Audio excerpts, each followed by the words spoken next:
Buenas tardes, bienvenidos a un nuevo capítulo del segundo ciclo de Crisis y Conflictos del siglo XX, un programa destinado a la reflexión y revisión de los acontecimientos históricos del siglo anterior desde un punto de vista político, geopolítico, económico y militar, es decir, una visión integral de los acontecimientos basado principalmente en la continua revisión de documentos, los aportes significativos que permanentemente se hacen. Ustedes saben que sobre todo la Primera y Segunda Guerra Mundiales son un acontecimiento tan significativo, particularmente la Segunda Guerra Mundial, que sus consecuencias todavía llegan hasta nuestros días.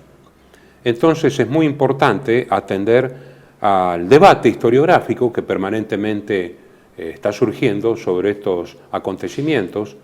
Y estamos nuevamente, luego del receso estival, con ustedes en este ciclo que creo que habíamos terminado con las relaciones diplomáticas germano-inglesas y sobre todo la Guerra Civil Española, un acontecimiento, porque no solo nos dedicamos a las dos guerras mundiales, también a otros acontecimientos conexos. ¿Cómo es que habíamos continuado? Sí. Mi colega Héctor Giuliano, el otro colega Raúl Canicova, y ¿cómo continuamos? Bueno, ante todo nuestro agradecimiento a Juan Manuel Suaje Pinto, que como director del canal nos auspicia este programa, y agradecimiento a los espectadores desde ya que nos siguen. Y a ver, en el programa de hoy pensamos tocar el tema del Pacto de Múnich. Y en el próximo vamos a hablar ya entrando en la cuestión polaca. Estos dos programas tienen una importancia muy grande porque son los dos hechos para mí determinantes del inicio de la Segunda Guerra Mundial. Si me permitís, como mero introito para los espectadores, planteo lo siguiente. La asunción al poder de Adolfo Hitler y el nazismo en Alemania tuvo un objetivo central y declarado, que era destruir el sistema del Tratado de Versalles. No hay juicio de valor en esto, simplemente esto era un objetivo expreso, bueno, malo, discutible o no. En aras de la revisión del sistema de Versalles, que en la práctica encadenaba indefinidamente a Alemania desde el punto de vista financiero, reparaciones de guerra, y desde el punto de vista militar, desarme con ejército limitado de Weimar, era inevitable que en algún momento que se gestase un movimiento de tipo nacional iba a intentar rever esas premisas.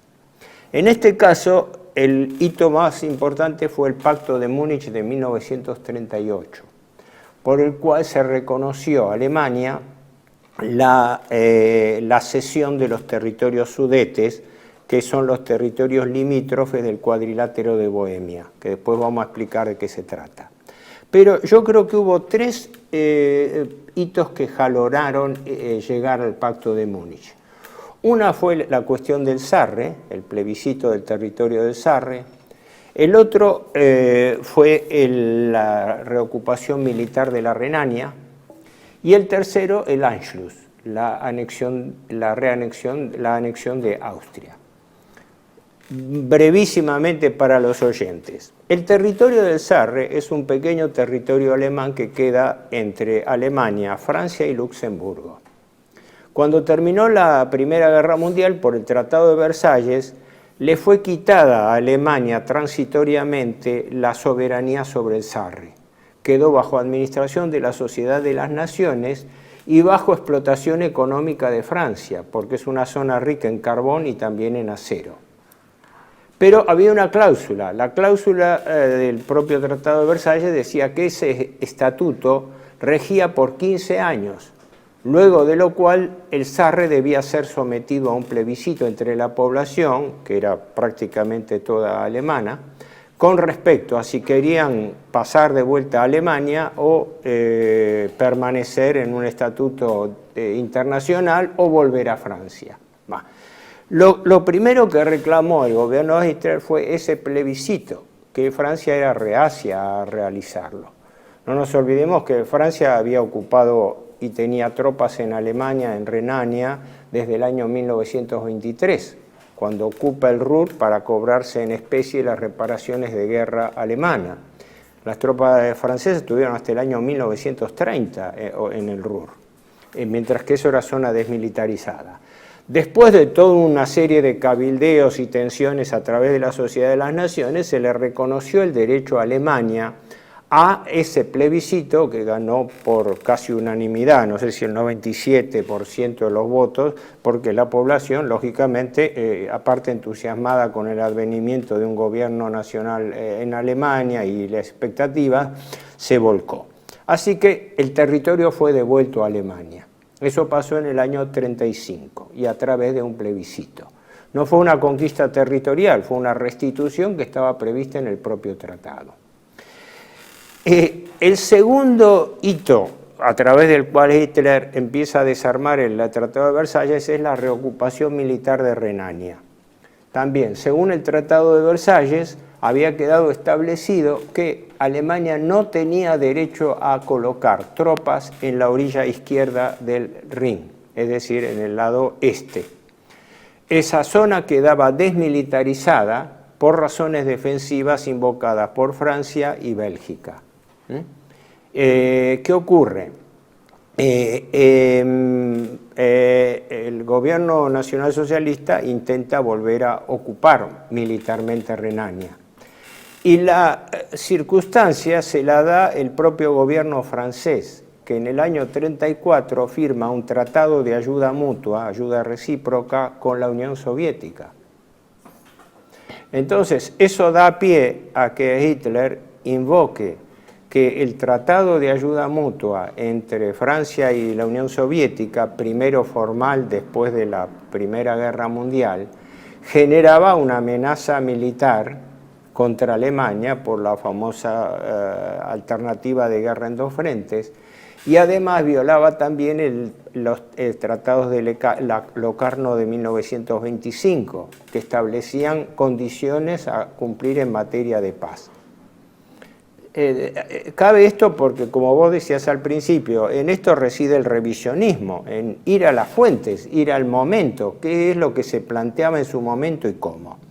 Y el tercer granito fue la anexión de Austria, que se empieza a gestar en el año 34, apenas adviene el gobierno nacionalsocialista, con un fuerte asentimiento austríaco, que en realidad la anexión, el Anschluss, estaba prohibida a Alemania por el Tratado de Versalles, pero que era más necesitada por Austria que por Alemania, porque Austria había perdido su salida al mar después de la Primera Guerra Mundial por el Tratado de Saint-Germain, y tenía la cláusula prohibitiva de volverse a anexar a Alemania, siendo un país de total habla alemana. Por eso se dice que eran más los austríacos que los alemanes los que estaban interesados en poder tener acceso sin pagar derechos de aduana por un tercer puerto, por los puertos del Adriático, Trieste y depender de Italia. Bueno, no quiero monopolizar el tema, simplemente señalo estos tres hechos como prolegómeno de lo que después vamos a hablar en el segundo bloque, que es la cuestión Sudete. ¿Por qué? Porque estaba cambiando el mapa de Europa, empezaba a haber reivindicaciones alemanas que hasta ahora se atenían estrictamente a lo pactado, en el caso de Sarre y Renania, y avanzaban en el tema de Austria con consentimiento múltiple. Quizás habría que agregar otro hecho importante, que es cómo habían ido mejorando las relaciones anglo-germanas, porque uno de los principios de la política alemana era un acercamiento a Gran Bretaña, que rompía la lógica del acuerdo de la Primera Guerra Mundial. Es decir, el leitmotiv de la política exterior alemana era probadamente una gran alianza con Inglaterra. Alemania como potencia continental con hegemonía, lógicamente, en Europa continental, y Inglaterra con su imperio. Hasta ahí traté de dar un panorama de cuál era el contexto en que se desarrollaban las cosas. Indudablemente que aquí lo que se demuestra era que el Tratado de Versalles estaba más allá de que era un tratado inicuo, como ya lo hemos visto, ¿no? Por todas sus características. Era una ficción en cuanto a crear naciones digamos, una de las voluntades más ficticias que existen, ¿no? En la guerra de Vietnam, por ejemplo, ¿no? Crear un Vietnam que no correspondía a la realidad. Y había naciones, como en los Balcanes y en el caso de Checoslovaquia, que habían sido creadas sobre el papel.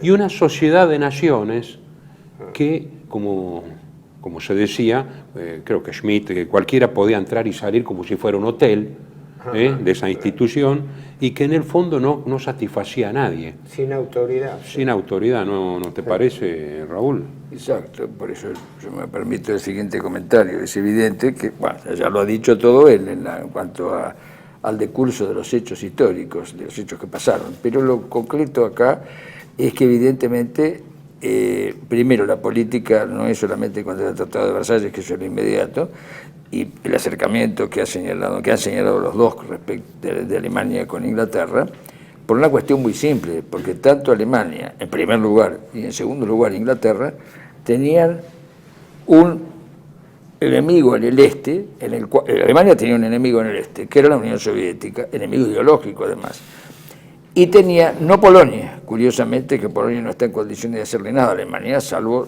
de ser instrumentado por un tercero, porque este ajedrez hay que hablar, acá es un delicado ajedrez.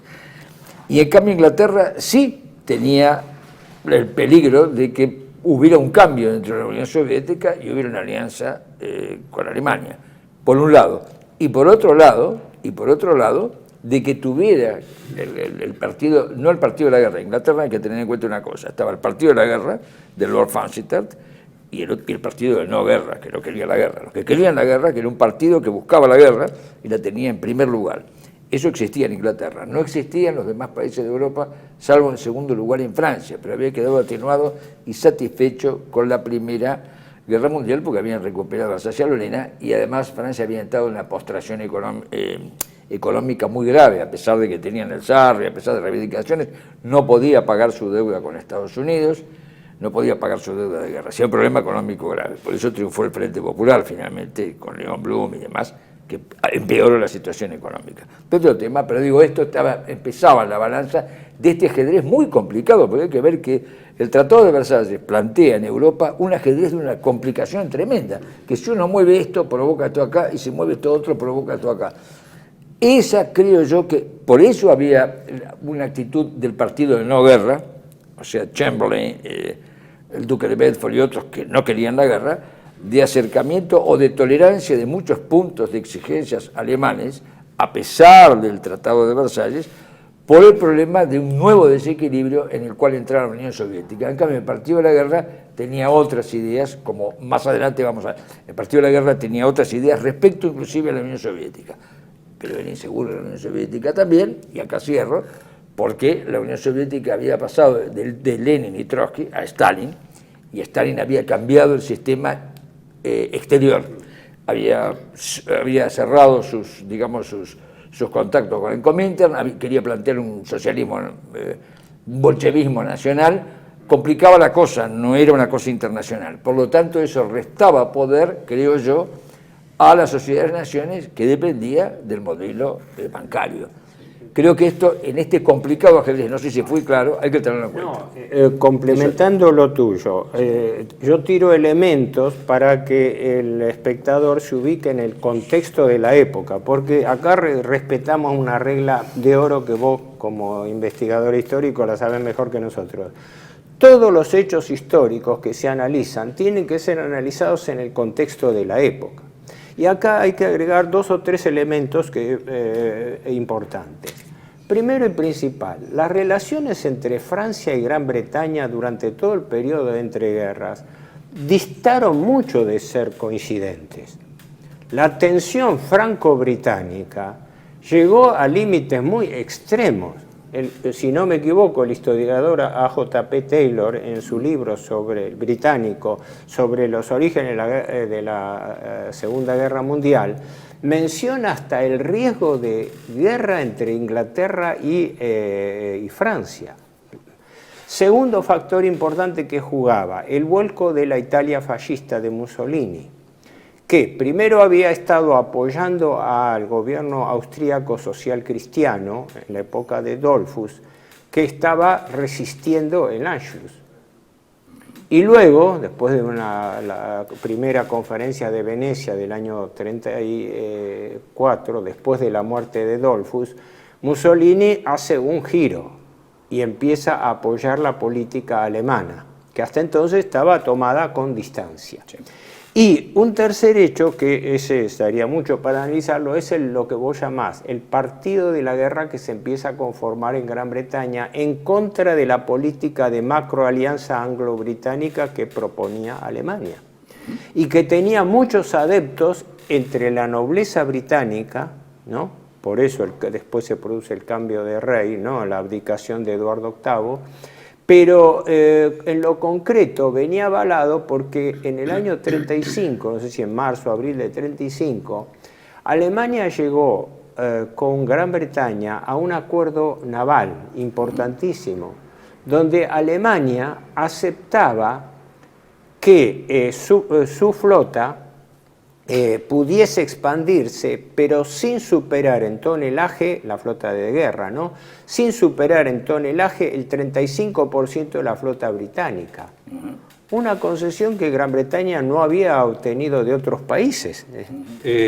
Claro, como había muy bien recordado Raúl, la Unión Soviética era, para los, entre comillas, Occidente, incluyendo al Reich, era el enemigo principal, por sus postulados que en el fondo con Stalin era más bandera, digamos, que realidad, pero que mantenía a los partidos comunistas en todas partes como vanguardia de esto, de revolución mundial. Entonces, claro, una potencia tan grande en superficie, en extensión, con una explotación intensiva de los recursos que costaba mucha sangre, pero que le había puesto en cantidad, digamos, de producción de acero, de agricultura, etcétera, en el tope, y la fabricación de armamento también. A los ingleses, siempre con esta teoría geopolítica de Mackinder, de que la Eurasia es el corazón del mundo, lo que les importaba era poner una barrera. Y el fascismo europeo constituía una barrera mientras fueran dóciles a Londres, digamos, a los postulados de ser eso, una barrera. Cuando empezaba a tener Alemania e Italia sus propias ambiciones, algunas muy justas, otras después un tanto, una expansión un poco más desmedida, pero a los ingleses les preocupó entonces que en el centro de Europa hubiera una potencia alternativa. Empezaron a buscar hasta con la Unión Soviética, después, a ver, con Stalin, a ver qué podían. Y Stalin hacía un juego pendular, un poco con los ingleses y los franceses y un poco con los alemanes, a ver quién le daba más en su geopolítica, que en el fondo eran los del Báltico, ¿no? Y los Balcanes. Si me permiten, un hecho importante que es la política del Foreign Office, que estuvo muy asociada a la masonería europea desde ya, partía de la idea de conformar una ringlera, una línea de estados intermedios menores entre la Unión Soviética y Alemania. Por eso en el Tratado de Versalles se le da autonomía a los países bálticos, Estonia, Letonia y Lituania. Se cree el Estado polaco, que tenía entidad, pero a costa de tomar territorios de Ucrania, tomar territorios de Alemania, etc. Se le restituyen territorios a Rumania, como la Besarabia, que era rusa, Bulgaria, que se le restituye el Banato, que era de Rumania. O sea, hicieron toda una cocinada del mapa de Europa, pero el sentido era esa ringlera, esa barrera de Estado, por lo cual, y en eso diferían las políticas francesas de inglesas, porque el gobierno británico siempre era reticente al acuerdo, que fue ese, el acuerdo militar de ayuda recíproca del 34 entre Francia y la Unión Soviética. Exactamente. Sí, Eso sí. que vos acabas de decir Sí. es muy interesante, se me escapó ahora, pero es muy interesante porque cuando esa barrera de estados, ¿quién la crea? ¿Quién pretende esa barrera de estados? Primero, esa barrera de estados se hace a expensas de un imperio, el imperio austrohúngaro en este caso. Es la desmembración del imperio austrohúngaro, que todos sabemos que llegaba hasta lo que hoy es, bueno, hoy es Rusia, ¿no? Pero digo, es decir, esa desmembración de estados provoca una situación de conflicto cuasi permanente en el este de Europa, pero acá hay tres potencias que no corren riesgo. Una porque está fuera, que son los Estados Unidos, Inglaterra, porque tiene un imperio mundial, no hay que olvidarse que no es la isla, es el imperio mundial, el imperio británico.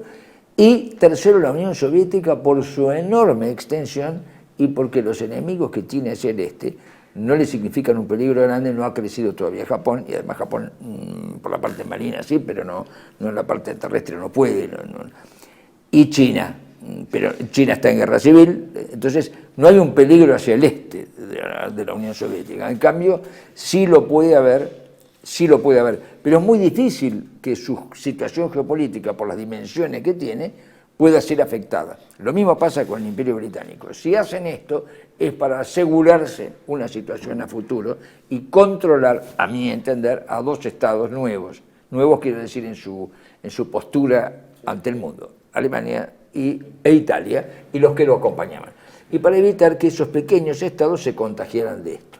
Pero bueno, eso lo había dicho, interesante lo que dijo, ¿cómo se llama?, el embajador Salvador de Madriaga, que era embajador en la Sociedad de las Naciones, cuando dijo, el futuro de Europa será ese, a menos que haya una guerra o a menos que sucedan cosas muy graves. Bueno, nos hacen señas de... Una breve intervención para que no se pase esto, después vamos a hablar. Vansittart. Sir Robert Vansittart, un hombre clave al cual habría mucho para dedicarle, pero era en ese momento era subsecretario permanente del Foreign Office. Este hombre era el mentor ideológico de la lucha contra la Alemania como potencia central. El diseño era mucho más amplio, complejo, pero en aras de la brevedad... El jefe del Partido de la Guerra.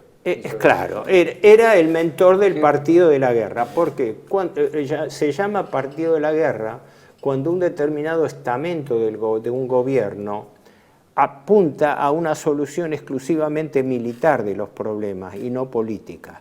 Esto era lo que ya en el año 34-35 el grupo llamado Vansittart, pues llamaban así, Vansittarismo, era el Partido de la Guerra en el cual militaban, entre otros, Churchill, Eden y los ministros Jorge Belisha y hasta el propio Lord Halifax, que era considerado entre los pacifistas.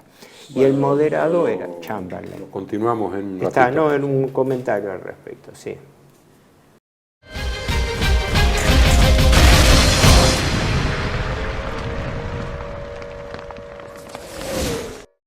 Bienvenidos a CEPA, Centro de Estudios del Pensamiento Americano.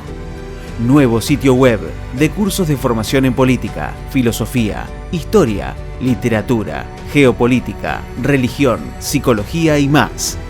Cursos de formación que reflejan el verdadero pensamiento americano. Lo invitamos a elegir el curso de su agrado ingresando en www.cepa.la.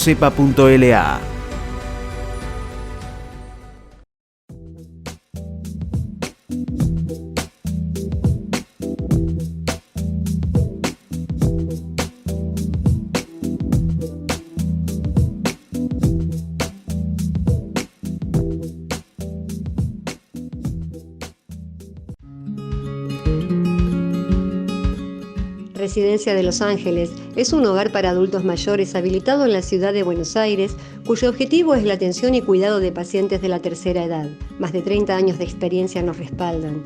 Trabajamos con dedicación para cuidar a nuestros abuelos y así ofrecerles la felicidad y comodidad que ellos merecen. Estamos en el barrio Villarreal, pasaje Francisco Bauzá 2372, casi esquina Tinogasta. Comuníquese con María al 11 61 70 45 38. Los esperamos.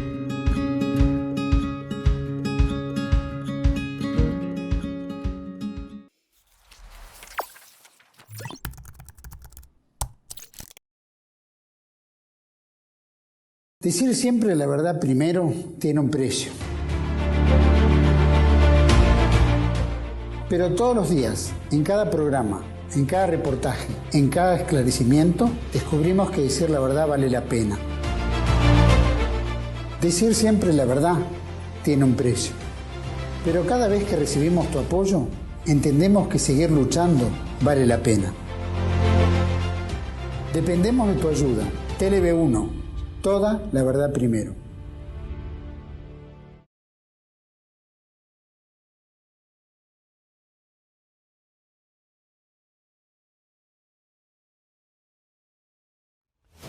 El mundo detrás de las cortinas, la historia como instrumento de control de las masas de Samuel Cruz.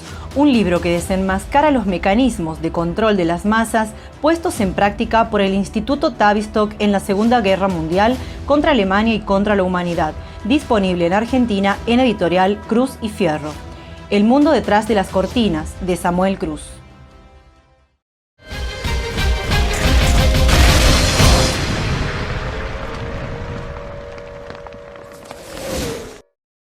Bueno, continuamos y Raúl, querías un bocadillo, digamos, como quien dice, sobre Lord Vansittart. Ah, sí, porque quedó, por el espacio que quedó interrumpido, dos cosas. Es decir, este Lord Vansittart es descendiente, pero es una dinastía que se hereda, pues un gobierno monárquico, de aquel que en 1792 planeó la ocupación del Río de la Plata y además creo que fue autor de la frase Inglaterra, corona del comercio mundial. Esa misma dinastía es la que se mantiene en el Foreign Office y es, bueno, ya lo dijimos hace un segundo, el verdadero jefe del partido de la guerra, mucho más que Churchill, que es el político. Porque su cargo era formalmente subsecretario permanente, acá diríamos vitalicio, del Foreign Office.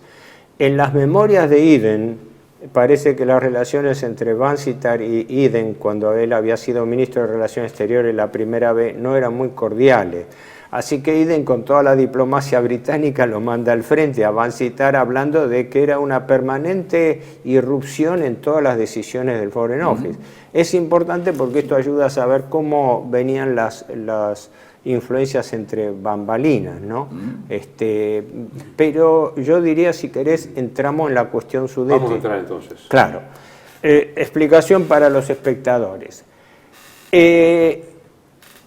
El Tratado de Versalles creó un Estado artificial que se llamó Checoslovaquia, integrando partes del Imperio Austrohúngaro.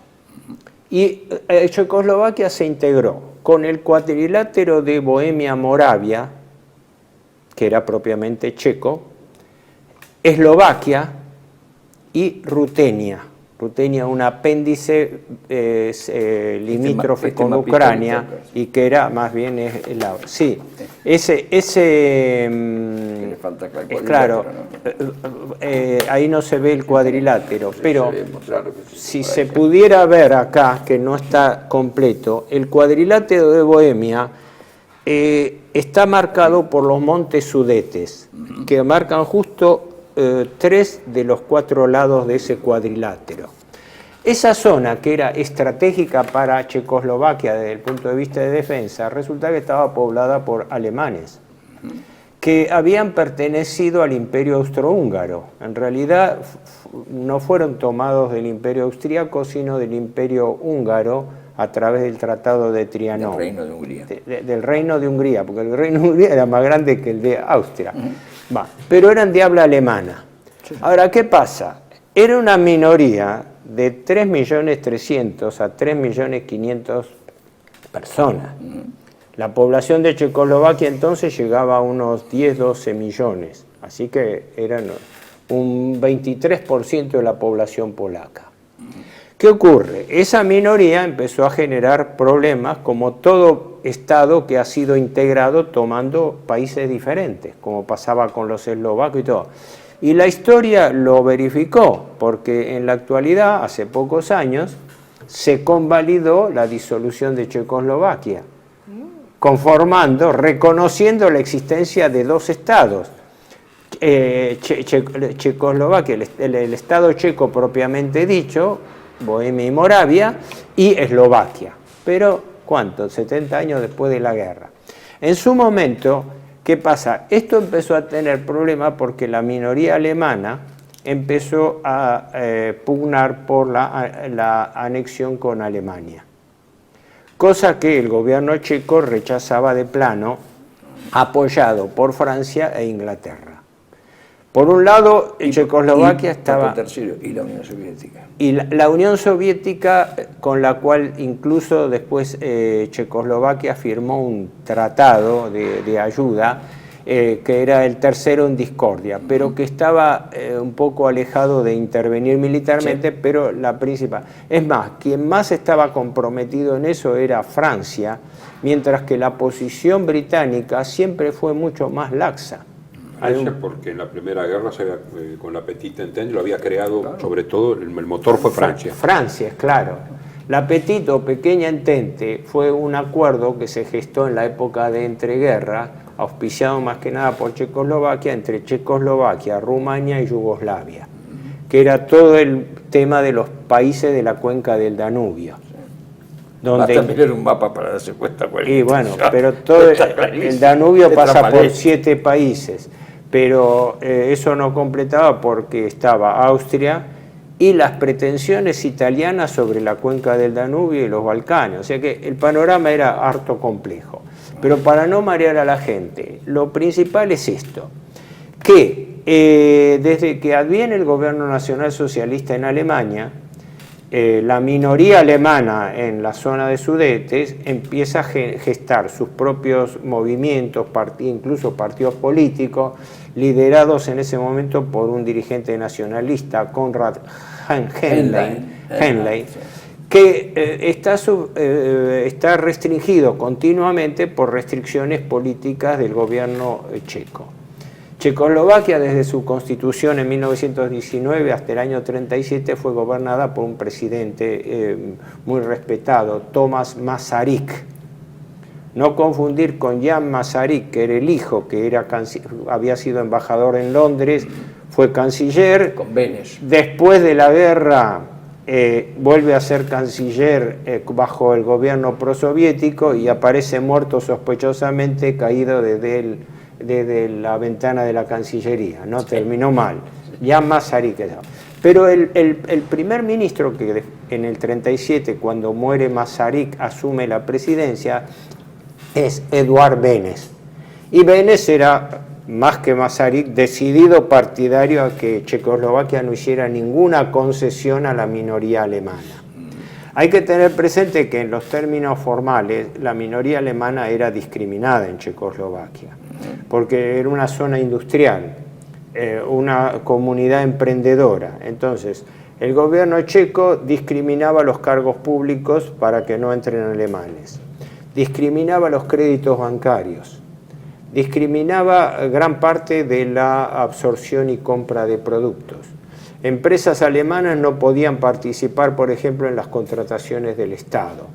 Así que, y además había imposiciones, se luchaba por el tema de la lengua, porque se quería imponer el checo en población alemana. O sea, las fricciones venían de antes, incluso de que el nacionalsocialismo adviniese en Alemania.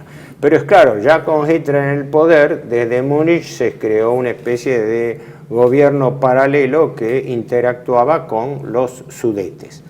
La tensión fue creciendo porque se empezaron a producir incidentes, tensiones, etc. Entonces los reclamos de Alemania ya fueron formales, porque Hitler avanzó en el pedido de un plebiscito sobre la población alemana, cosa que Benes rechazaba frontalmente, sí, porque aparte era la población alemana, repitamos, estaba ubicado sobre la zona limítrofe y montañosa que era el eje defensivo del cuadrilátero de Bohemia.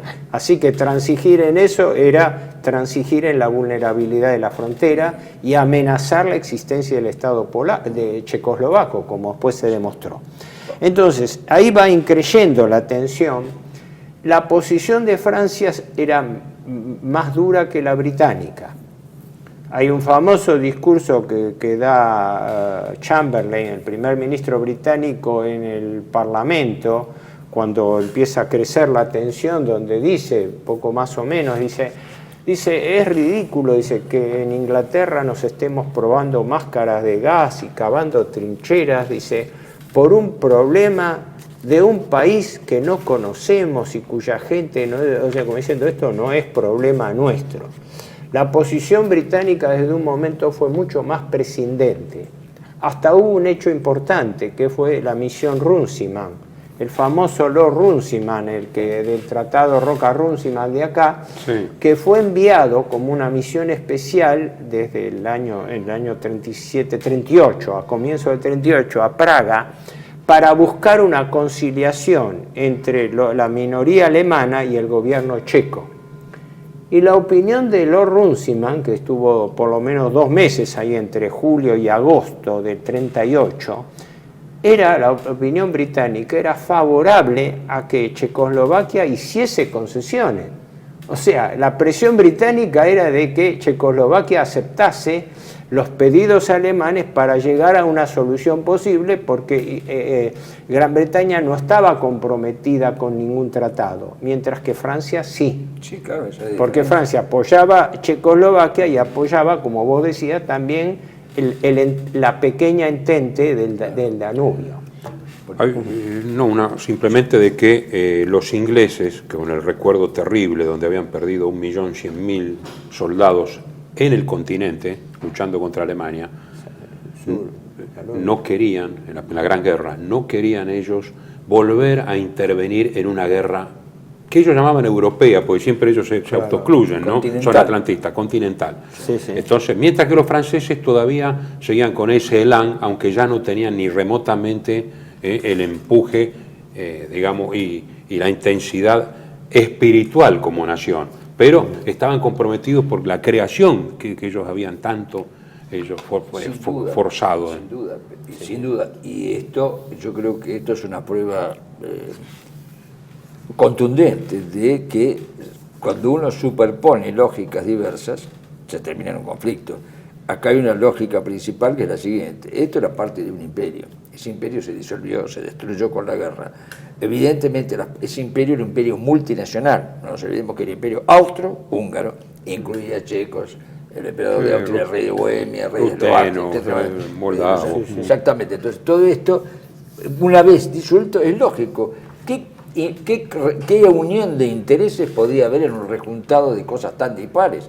¿Qué podían tener de común los sudetes con los checos? Nada. En el imperio sí, porque estaba armonizado por un poder superior. Acá el poder superior desaparece, se atan a un tratado absurdo, como ese que le firmó Francia, y Inglaterra, que es más realista que Francia, dijo, bueno, esto a la larga o a la corta va a terminar en un problema. Lo que se puede hacer es un cinturón de estados con potenciales conflictos para activar una guerra si acaso necesitara. Porque la única función de estos estados, a mi modesto entender, de estos estados, que no son vulgarmente hablando ni chicha ni limonada, es imponer de hecho, ¿no es cierto?, preparar un terreno propio, dinamitar el terreno, minar el terreno.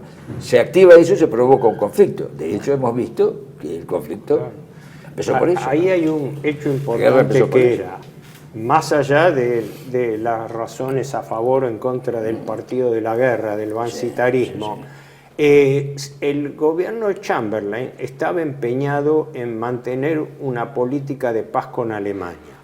Le dieron, yo digo despectivamente, el rótulo de política de apaciguamiento, como diciendo, pero yo analicé eso, la palabra apaciguamiento es equívoca, porque eso daba la impresión como que para apaciguar a Hitler había que ir entregándole sus concesiones de a poco. En realidad se estaban reconociendo realidades que no se podían revertir, que era distinto. Seguimos con el tema de que los ingleses no querían una guerra en el continente y querían sostener en el centro de Europa un poder alternativo al posible avance de la Unión Soviética stalinista. Porque, ojo, sí, estaba ese peligro. Entonces, ellos, los ingleses, como realistas que eran, aceptaron el principio de autodeterminación de los pueblos. Que, curiosamente, lo que está pasando en este momento en Ucrania, con la gente del Donbass, que son prorrusos, y los ucranianos que no aceptan, como no aceptaron antes el tema de Crimea, y donde hubo un referéndum, además de la presión de Putin. Y hay un avance del atlantismo a través de la OTAN, que quiere ocupar Ucrania, y aquí habría un avance, digamos, a través de Francia y de Inglaterra. No, es interesante cómo se repite este tema de la autodeterminación. Claro, porque la geografía también. Si nos enganchamos a analizar el tema no, de pero hoy, es interesante, no, pero es interesante, tendríamos que para- dedicar algo. pero es interesante. Pero hay algo Sí, importante la que vos mencionaste. Uno de los argumentos de Hitler, paradójicamente, fueron los 14 puntos de Wilson de la Primera Guerra Mundial, que sentaban el principio de autodeterminación de los pueblos. Fueron los norteamericanos los que blandearon ese principio, que fue malversado por la Conferencia de París, porque la idea norteamericana de los 14 puntos de Wilson era crear estados según las nacionalidades. Y resulta que se hizo todo lo contrario. Se crearon estados mezclando nacionalidades, lo cual llevaba en su germen la semilla de su destrucción. Checoslovaquia, Yugoslavia, Polonia, los estados bálticos. Y por eso decía, paradójicamente, los 14 puntos de Wilson fueron argumentados por el propio Hitler para fundamentar el derecho a la autodeterminación. Y en eso el gobierno Chamberlain no se oponía. Ahora, haber rotulado al gobierno de Chamberlain de pacifista es un punto intermedio. ¿Por qué? Porque hay un factor que daría mucho para hablarlo, pero era el rearme en curso. Apenas asume Hitler en Alemania, como es sabido, Alemania encara aceleradamente su rearme. Pero, más allá del rearme de Alemania, resulta que Francia e Inglaterra llevaban también sus propios planes de rearme. Francia, sobre la base del trazado de la línea Maginot en el 34-35, para tenerlo como apuntalamiento de todas sus tropas preparadas para cualquier avance sobre Renania y sobre Alemania. Inglaterra, que la flota británica, creo que había un almirante Custer, algo así, que renunció en discrepancia por la lentitud del rearme de la flota, ¿no? Porque habían firmado un acuerdo con Alemania, el tratado naval que citaba antes del 35, que establecía así que la flota alemana tenía que ser un 35% del tonelaje de la británica. Exacto.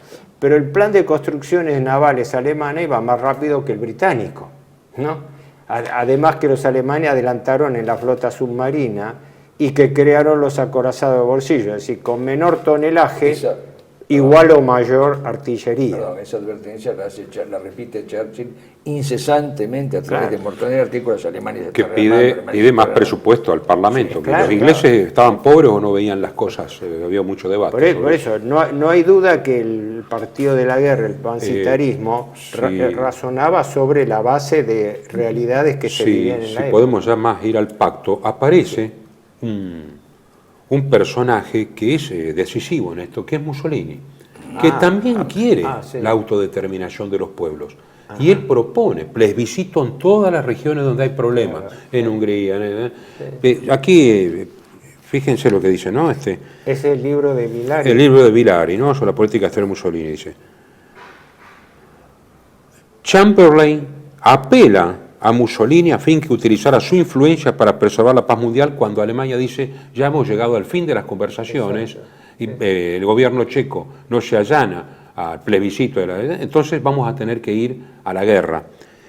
Lord Perth informó a Chiano que el premier británico estaba dispuesto a pedir oficialmente a Mussolini que consiguiera de Hitler la suspensión de las operaciones militares que ya estaban programadas. De acuerdo con el Times del 16 de septiembre del 38, había telegrafiado ya al duque desde Berchtesgaden requiriendo su intervención. En realidad, en su discurso del 21 en Treviso, Mussolini había elogiado la acción de Chamberlain. Textualmente, está pilotando la pequeña embarcación en dirección al puerto de La Paz. Mussolini entró inmediatamente en contacto con el embajador en Berlín, Atólico, dándole instrucciones para que requiriera a Hitler que suspenda la movilización por unas horas y si era posible abstenerse del empleo de la fuerza. Más tarde aceptó la sugestión de su colega británico de celebrar una conferencia de las 4 potencias. Y ahí se reúnen en Múnich, ¿no? Y dice, es que hay que recordar que lo hemos mencionado anteriormente en otros programas. En la década del 30, guste o no guste, Mussolini era el árbitro y el fiel de la balanza de la política europea. porque era un jefe de Estado con un país entonces pujante, que tenía buenas relaciones con todo el mundo. Había afiatado las relaciones con Francia en el Mediterráneo, también en cuanto a los problemas mínimos fronterizos, pero bueno, Niza, Saboya, que no eran tan mínimos, bueno, pero después mantenía relaciones acordes con Gran Bretaña, todo más que nada sobre la política del Mediterráneo, más que sobre la política continental. Y eso que señala Villari es coincidente con las impresiones del lado británico, que también hablan de que Chamberlain apeló a Mussolini porque Chamberlain estaba convencido, después de la misión Runciman, de que los checos no podían hacer otra cosa que llegar a un convenio con los alemanes. Lo que se discutía, por ejemplo, era cuáles eran las ciudades que iban a ser motivo de plebiscito o no, porque Inglaterra pedía que solamente se hiciese el plebiscito en ciudades donde más del 50% de la población era alemana. Y la población estaba dispersa, incluso en pueblos chicos que no podían ser computados. Así que se estaba discutiendo, digamos, las cuestiones de detalle, no la cuestión de fondo. Nadie podía negar el derecho de Alemania. Esto es importante porque después cuando se llega, que lo vamos a ver en el próximo bloque, cuando se llega propiamente al Acuerdo de Múnich, luego el acuerdo fue muy distorsionado, como planteándolo como una cesión hecha bajo la punta de las bayonetas, cuando en realidad fue un reconocimiento de un derecho que en ese momento no había argumentos para oponerle.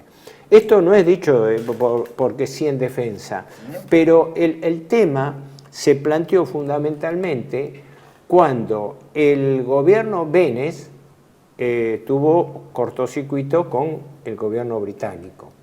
Y Chamberlain, que seguía la política pacifista, era en realidad porque Chamberlain estaba convencido de que una gran alianza germano-británica convenía a los intereses británicos y que Checoslovaquia era un estorbo para esas relaciones. Ojo que la macropolítica británica, que en ese momento era el imperio más grande del mundo, prestaba atención a eso. A ellos no les importaba las concesiones en Checoslovaquia. Una, por lo que vos decías, porque tenían presente el peligro de la Rusia soviética. Y otra, porque la división de influencias entre Gran Bretaña y Alemania, si bien era tironeada, pero con una Alemania hegemónica en el continente, contenida por Francia en el oeste, y la garantía de buenas relaciones con Gran Bretaña, no eran intereses antagónicos.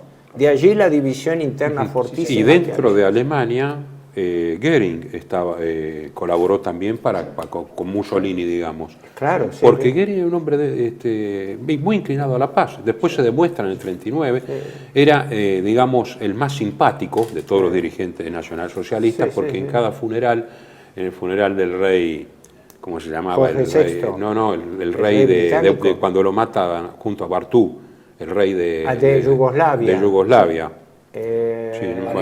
Alejandro. Estaba Goering, cuando el funeral de Pilsudski está Goering, era el que iba a todos los funerales y componía ahí, en las conversaciones con todos los jefes de Estado. Un bon vivant, un hombre... Un detalle importante. Goering estaba considerado en Alemania, era el vice mariscal del Reich, era el segundo en línea de importancia después de Hitler. Era considerado el hombre de la gran industria. ¿Y qué ocurre? La industria, como toda la economía alemana y el comercio, tenía fuerte relación con Gran Bretaña. Hasta la Primera Guerra Mundial y después, el comercio británico-germánico era el más grande que había entre los países de Europa. Déjame meter un bocadillo porque están señalando que tenemos que cortar, y es el siguiente. Sí. Cuando uno habla del Partido de la Guerra y el Partido de la Paz, está hablando de dos proyecciones distintas al futuro del mismo imperio británico. Si tomaban el Partido de la Guerra, el imperio británico tomaba un perfil determinado, y si tomaban el Partido de la Paz, tomaba otro perfil determinado. Esto es fundamental, porque no es simplemente una discusión menor interna, es un destino del imperio. Hasta tal punto que eso es lo que explica verdaderamente, más allá del casamiento con la Wallis Simpson, explica la abdicación del rey Eduardo VIII. porque cuando muere Jorge Claro. VI en el año 37, la sucesión correspondía a Eduardo, al duque de Windsor. Sí, sí. Y la presión lo obliga a renunciar porque él era partidario de toda esa línea de entendimiento En con forma Alemania. irrestricta. Era Sí, el jefe, bueno, el jefe dinástico del Partido de la Paz. Y un dato no menor es que la presencia de Mussolini, su influencia en el acuerdo era porque hablaba los 4 idiomas. Ah, sí. Ah, sí. Mussolini sí, tenía el brevet para enseñar, había sido docente de francés, o sea que era lo que mejor hablaba, había vivido exiliado en Suiza, por lo tanto, alemán. un alemán aceptable, más que aceptable, y un inglés imperfecto, pero podía hacerse entender. Bueno, Así hay, que hablaba perdón, directamente. hay discursos de él en alemán, yo los escuché. Sí, en sí, Múnich, sí. en 1938, habla en alemán. Directamente, Sí, sí, en público, habla en alemán. Sí, sí. Sí. Así que bueno, vamos a continuar. Ahora porque nos han entramos. hecho- Sí.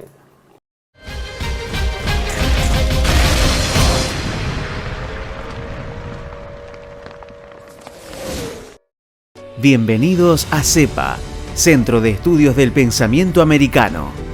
Nuevo sitio web de cursos de formación en política, filosofía, historia, literatura, geopolítica, religión, psicología y más. Cursos de formación que reflejan el verdadero pensamiento americano. Lo invitamos a elegir el curso de su agrado ingresando en www.cepa.la.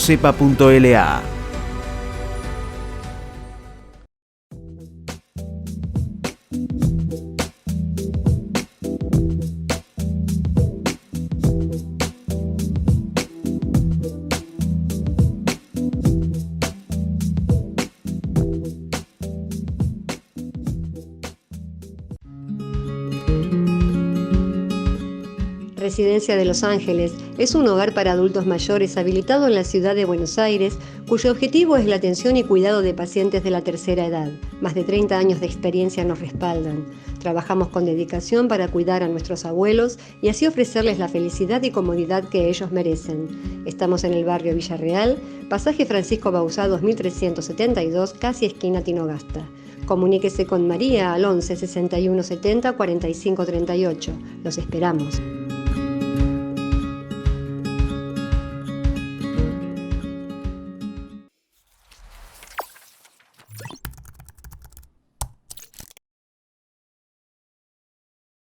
Decir siempre la verdad primero tiene un precio. Pero todos los días, en cada programa, en cada reportaje, en cada esclarecimiento, descubrimos que decir la verdad vale la pena. Decir siempre la verdad tiene un precio. Pero cada vez que recibimos tu apoyo, entendemos que seguir luchando vale la pena. Dependemos de tu ayuda. TLB1. Toda la verdad primero.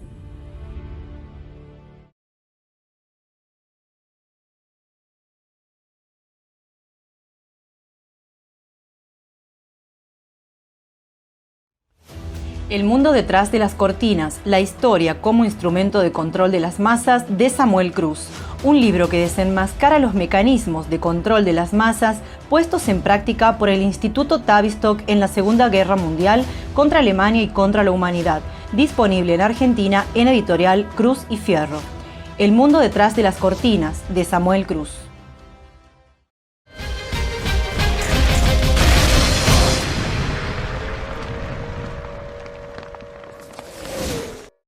Continuamos entonces con el Pacto de Múnich. Claro, ahora entramos en el nudo de la cuestión. ¿Qué fue el acuerdo de Múnich? En realidad formalmente era acuerdo, ¿no? Porque siempre se habla Sí, de convenio, sí, sí. pacto, pero el texto era Acuerdo de Múnich. Fue el acuerdo por el cual 4 países, Francia con el presidente Daladier, Inglaterra con el primer ministro Chamberlain, Alemania con el canciller Hitler e Italia con el primer ministro Mussolini, ¿no? El pacto, por eso se llamó Pacto de los 4.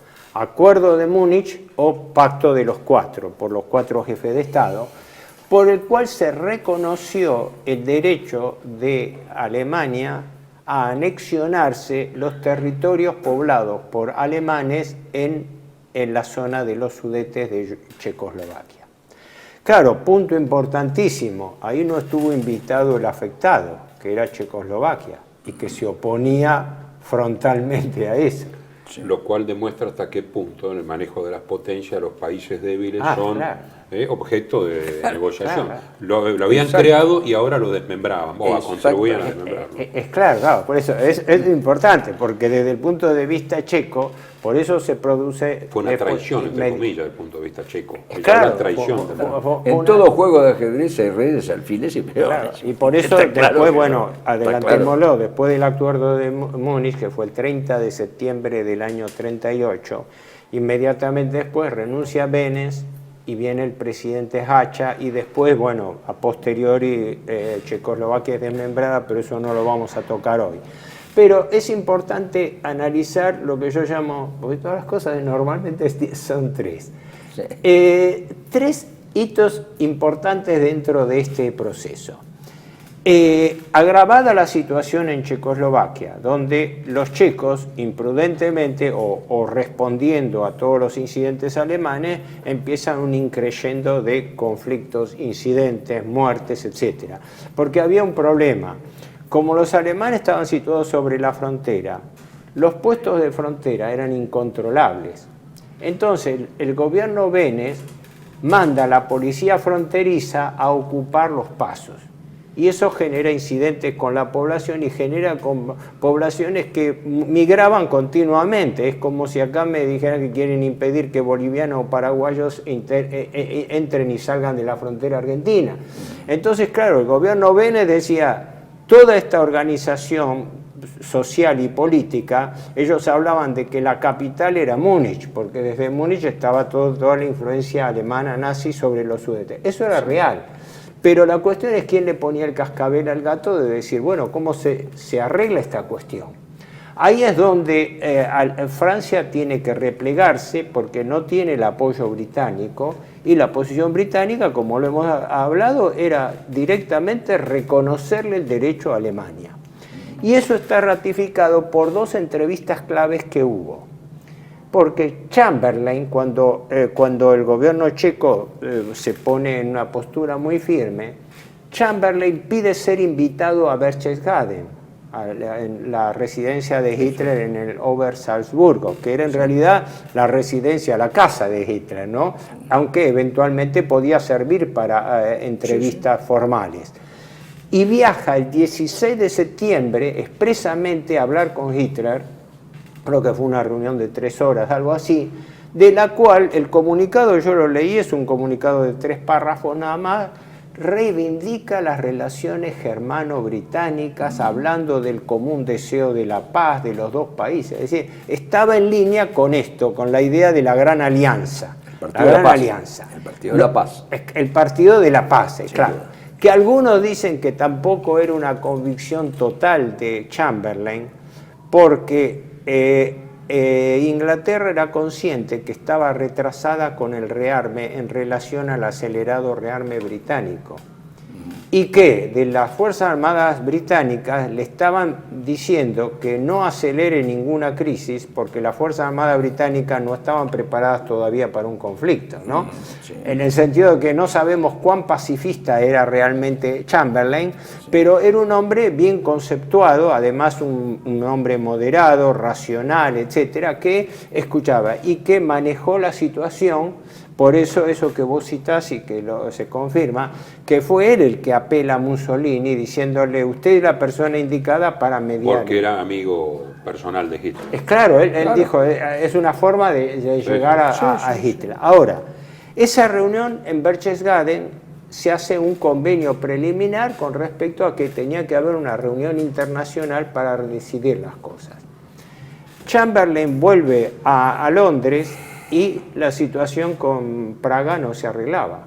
Entonces, a los pocos días, el 23 de septiembre, vuelve y se entrevista nuevamente con Hitler en Bad Godesberg, que es una ciudad termal, creo, termal, en Alemania. Bad es baño, o sea, es una zona termal. Bad Godesberg, que es una Bad zona Godesberg, termal, en Renania. Exactamente, cerca de Bonn. Exacto, Renania. Y allí es cuando Hitler ya avanza con el plan en concreto, que dice que Chamberlain y el gobierno británico se habría molestado porque dijo que ahí aparecieron las reivindicaciones en detalle de Alemania, un documento de 5 carillas donde se ponía un cronograma para el cual, sin falta, como última fecha, el 1 de octubre, estaban hablando el día 23, se tenía que producir la restitución de los Sudetes.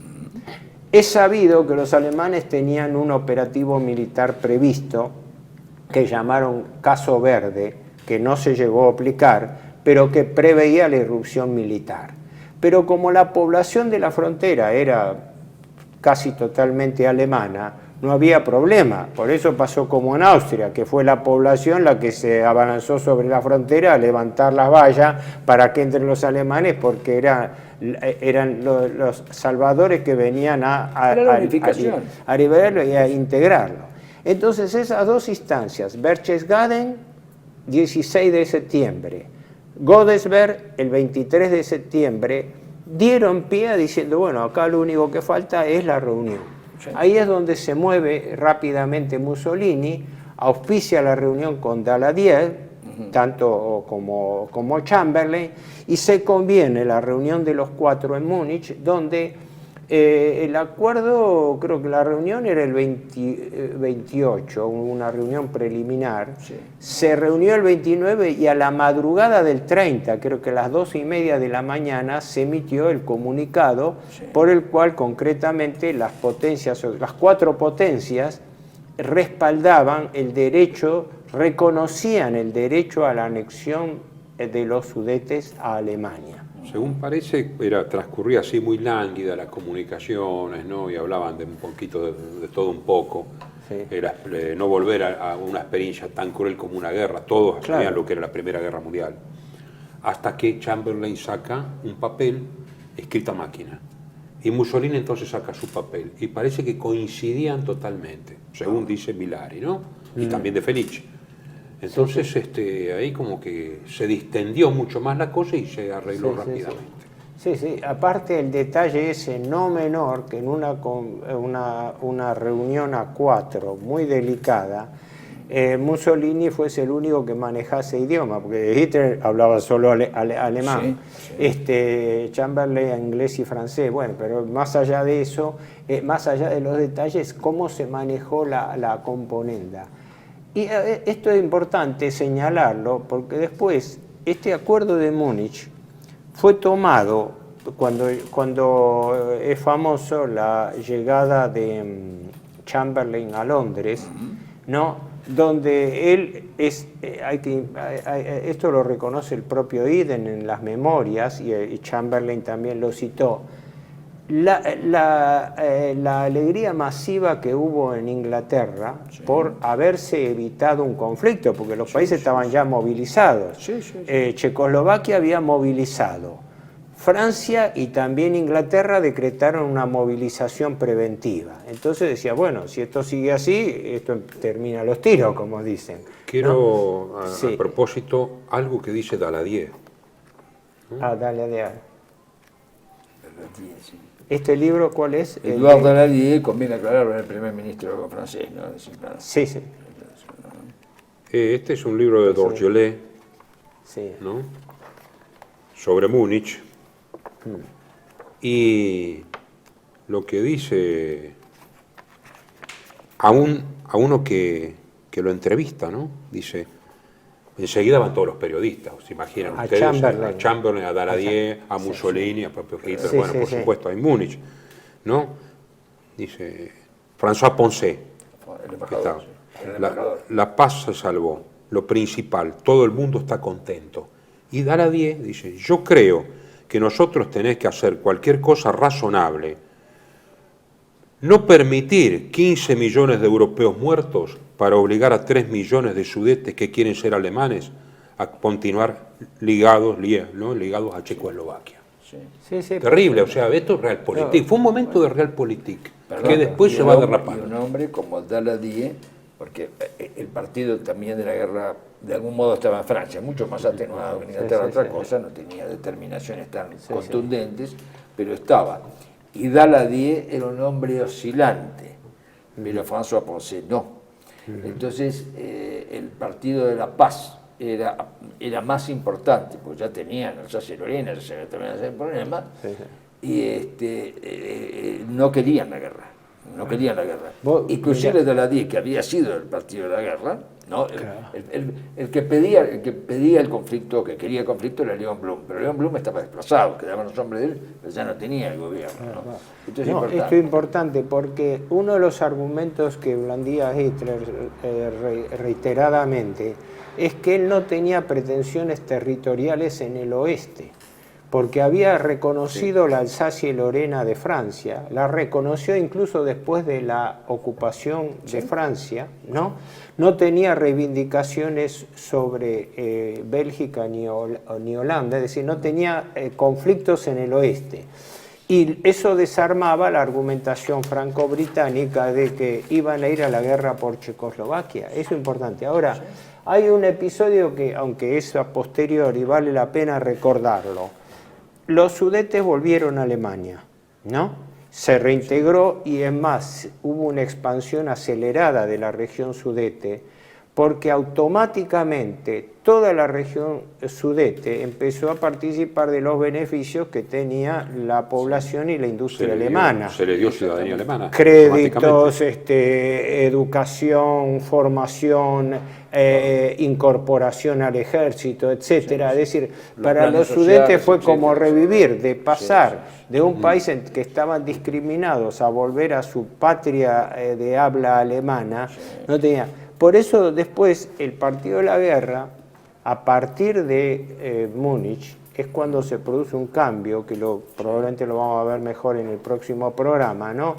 Que es cuando el partido de la guerra dice basta, hasta acá llegaron, porque esa fue la postura básicamente de la línea dura Van Citar, Eden, Churchill, que fue decir, a este paso no podemos frenar el avance de Hitler porque las reivindicaciones que vienen de esa manera no podemos confrontarlo con tratados, con argumentos. Y después de la guerra, justamente los famosos decretos Beneš, cuando Alemania es derrotada, Beneš, que se había exiliado en Londres durante la guerra, vuelve a ser por poco tiempo presidente de la reconstituida Checoslovaquia bajo el gobierno, era una alianza comunista. Ahí es donde aparece Jan Masaryk, el hijo de Masaryk, como canciller, y aparece suicidado cayendo del cuarto piso de la Cancillería. Pero en este discurso hay algo que tenés que poner... Espera, un segundo esto. Y cuando después Alemania es obligada, Beneš emite los llamados decretos de Beneš, por lo cual expulsa a la minoría alemana de Checoslovaquia, que ya venía con la política de terror soviética de expansión, pero el que es responsable de haber expulsado los alemanes que vivían desde hacía siglos en los Sudetes es Beneš. Porque hay revanchismo de un lado y del otro, Claro. al ser considerados ciudadanos alemanes, los alemanes de los Sudetes, Claro. En el 45 los checos los excluyen, Claro. entonces no tienen derecho a sus propiedades. Ahora, la pregunta es, Beneš, ¿por qué quiere eso? ¿Por qué Beneš es tan partidario de una actitud absolutamente dura con Alemania? ¿Cuál es la afiliación de Beneš? Una es interesante saberlo, ¿no? Una es probadamente la defensa de su Estado, que fue una conformación que se gestó en la Conferencia de París. Perdón, Masaryk no era de esa opinión, entonces... ¿Por qué así? ¿Por qué está tan acentuado en Beneš? Insisto, Masaryk no era de esa opinión. Pues tiene apoyos externos, cada uno tiene sus apoyos. Pero es muy importante lo que se dijo de la Unión Soviética, porque ¿cómo lo ¿Puedo Stalin? decirlo? ¿Quién? Beneš es un hombre del partido de la guerra inglés operando en Checoslovaquia. Ah, sí, Esto es así, eso sí. dice llanamente. Porque si no, sí. dice, no, es el ¿cómo puede ser? suegro, Es por eso. de Brzezinski, Sí, es el otro suegro, claro. real político. Otra cosa, el suegro de Zbigniew Brzezinski. ¿sí? Sí, es el suegro, sí.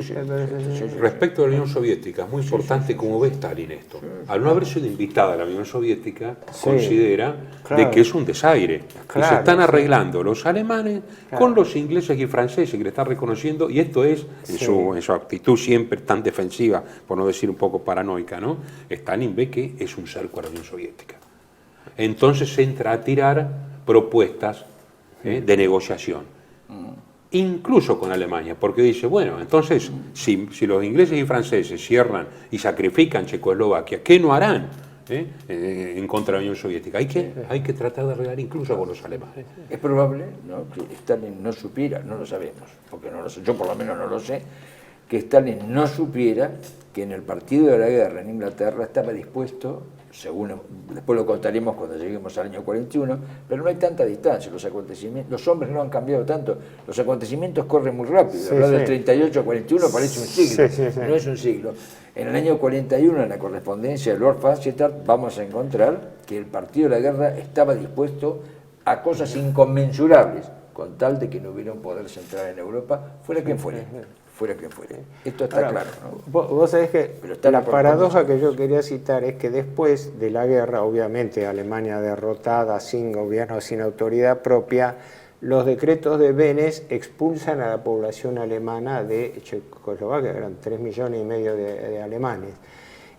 Rusia asume el argumento bastante hipócrita de que no los dejaron ir a salvar a los checos, algo así como diciendo que los ignoraron a ellos. Claro, porque claro, pues tenían nosotros un hubiéramos acuerdo, sido más equitativos. Había un acuerdo bilateral, pero Beneš, también como vos decís, por influencia británica, no comulgaba con dejarle entrar a los soviéticos.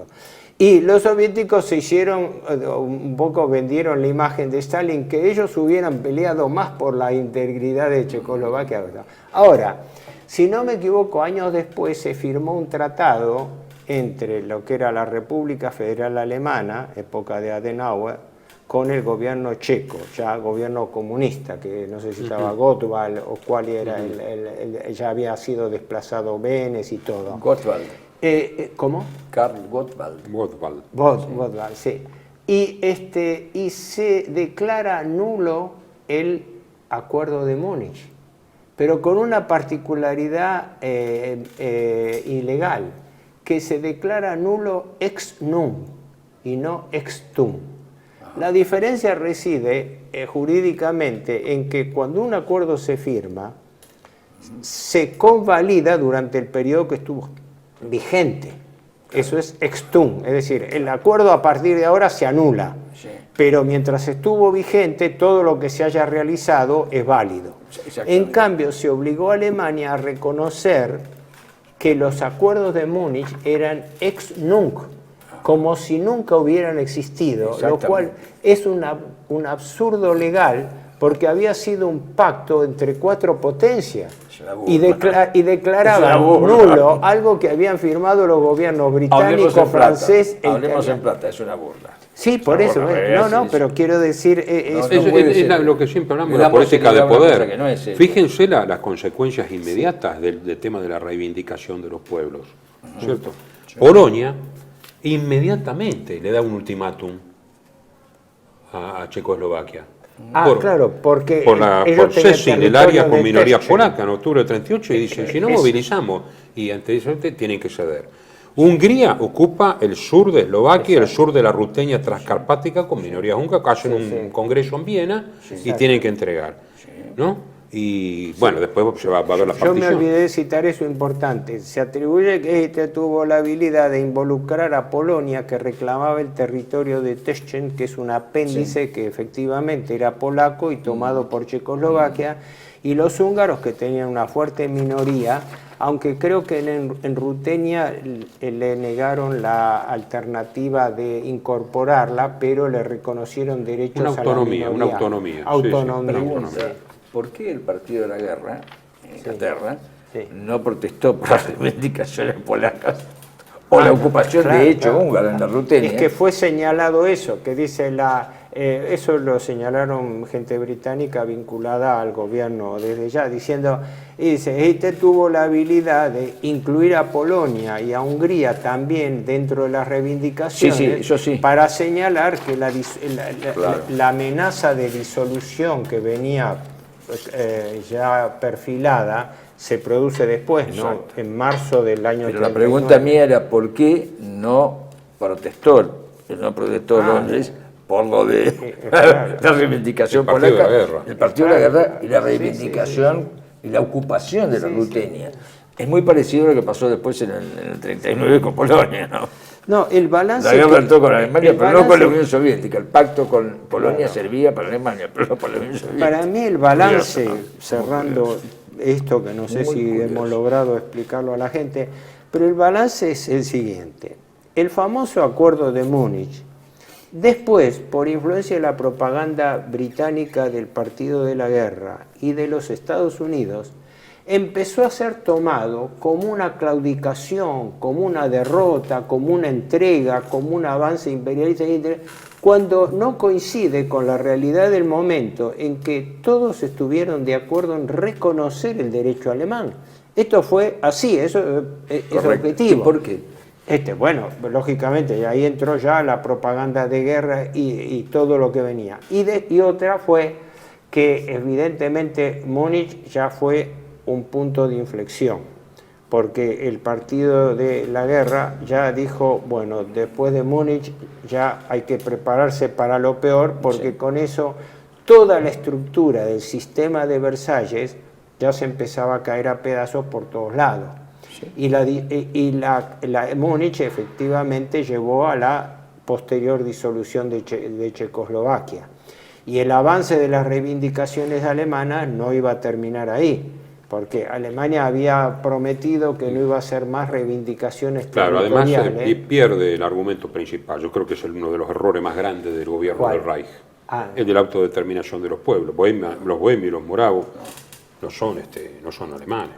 Pero eso después. Después, eso cuando lo vamos a ver en el... Pero respecto a Versalles habría que decir, como dice el paisano, árbol de malas raíces siempre da malos frutos. Pero por lo menos... Y los países danubianos tienen que ser tutelados por alguna potencia, y la Unión Soviética les daba miedo.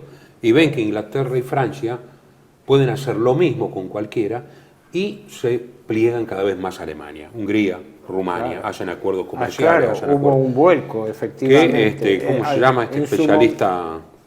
Garton Ash, que es un especialista en Timothy Garton Ash, se da cuenta de que efectivamente la que tutela y que permite, digamos, cierta, entre comillas, libertad, es justamente el Reich en ese momento. Por eso se están haciendo señas. Por eso, pero supongo que... Eso abre el otro capítulo, claro, dice la Alemania nazi sobre el Danubio, porque a través de Austria y después con el avance sobre Checoslovaquia, la influencia alemana sobre los países de la cuenca del Danubio, ahí es donde neutralizan la pequeña Entente, y amenaza ya expandirse en los Balcanes, porque la expansión Alemania era el primer país comercial de Europa ya en su momento. Y además lo empujan todo este teje y maneje que ahora vamos a ver a una unión aún más fuerte militar con Italia, que es el Pacto de Acero.